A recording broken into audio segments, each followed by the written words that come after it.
उन्होंने बोला कि ऐसा ऐसा सुन के आई तो एक्सपीरियंस कर दिया, फिर मुझे बोला कि भाई ये तो अच्छा है, मुझे बेनिफिट हो रहा है। फिर सेवा का सिद्धांत हमने सबसे पहले हमारे दिमाग में बैठ गया था।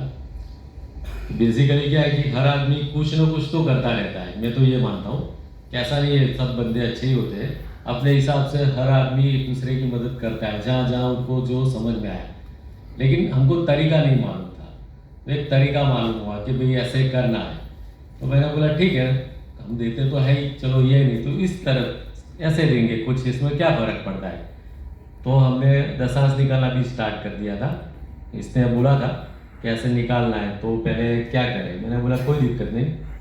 और इसमें मुझे तो ज़्यादा परेशानी नहीं थी, मैंने बोला मुझे तो तुझे जो देना है वही देना है, अब तू उसमें से निकाल दिए तो मुझे तो क्या फ़र्क पड़ता है, मुझे तो उतना ही पैसा देना है। तो मैं तो बिल्कुल उसमें कोई दिक्कत नहीं आई मुझे। फिर बोला कि बिजनेस में भी निकालना है, मैंने बोला ठीक है, जब पेमेंट आएगा तो कोई दिक्कत नहीं, हमारा बिजनेस है। तो पेमेंट आता है तो उसमें क्या होता है कि ज़्यादा परेशानी होती है, जब पैसा आता है उसमें से थोड़ा निकालना होता है तो ज़्यादा परेशानी नहीं होती है, तो वो भी हमको कुछ ज़्यादा दिक्कत वाला नहीं लगा। फिर हमारी साधना चलती गई।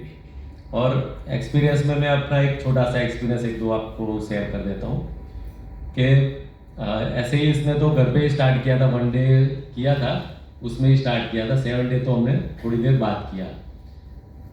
तो एक बार ऐसा हुआ था कि मेरा बच्चा है छोटा, तो उसको बुखार आ गया था।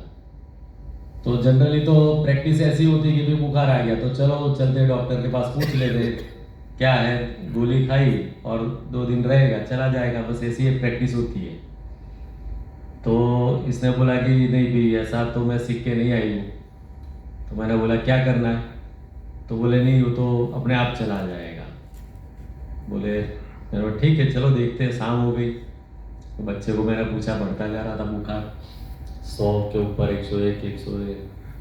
तो बच्चे को पूछा भाई क्या करना है भाई, तुझे अभी तू भी बोल, ये तो सीख के आई है, हमारे पास कोई एक्सपीरियंस तो नहीं है, कुछ कुछ भी हो सकता है, हमको भी मालूम नहीं है। तो बोले कुछ परेशानी नहीं है, ठीक है, आपको जो बच्चा तो क्या बोलेगा, जैसे माँ बाप समझाएंगे वैसे ही करेगा वो। बोले ठीक है चलेगा, बैठे रहे। ये तो दूसरे दिन सवेरे पेड़े बांटने चली गई मंदिर में। बोले कुछ करना नहीं है उसको, बोले तू सो जा। हम भी सो गए शांति से, और सवेरे जाके मंदिर जाके बोले क्या करके आई, तो बोले पेड़े बांट के आई। मैंने बोला क्यों, बोले इसको बुखार आया नहीं इसलिए, मैं ऐसा सीख के आई हूँ कि बुखार आया तो पेड़े बांटना है।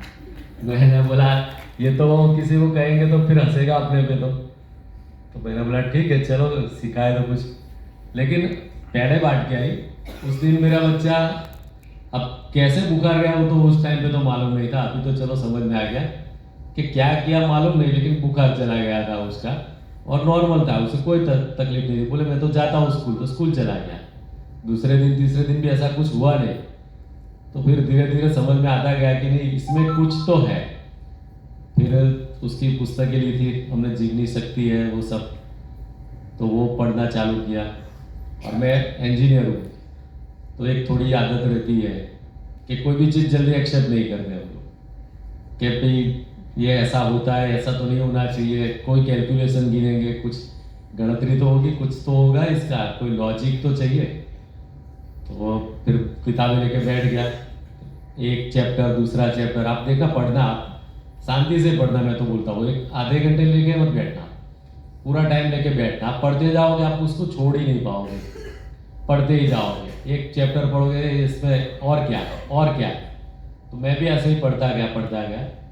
तो सारी जो अब तक जो सीखा हुआ था ना सारी चीज़ें, तो सब लॉजिक उसके अंदर बिल्कुल परफेक्ट बताया गया है कि ये है तो ये हुआ है, ये हुआ तो आपको ऐसे सोचना चाहिए, जैसे गोपाल भैया समझाते हैं अपने को। तो सारी चीज़ें लिखी है, फिर दिमाग में बैठता गया और हम ये साधना करते गए और धीरे धीरे आगे बढ़ते गए। तो अभी बहुत सारे एक्सपीरियंस है आगे तो, लेकिन कभी फिर मौका मिला दूसरे कुछ एक्सपीरियंस आपको सुनाएंगे। अभी के लिए इतना ही, ठीक है, थैंक यू वेरी मच।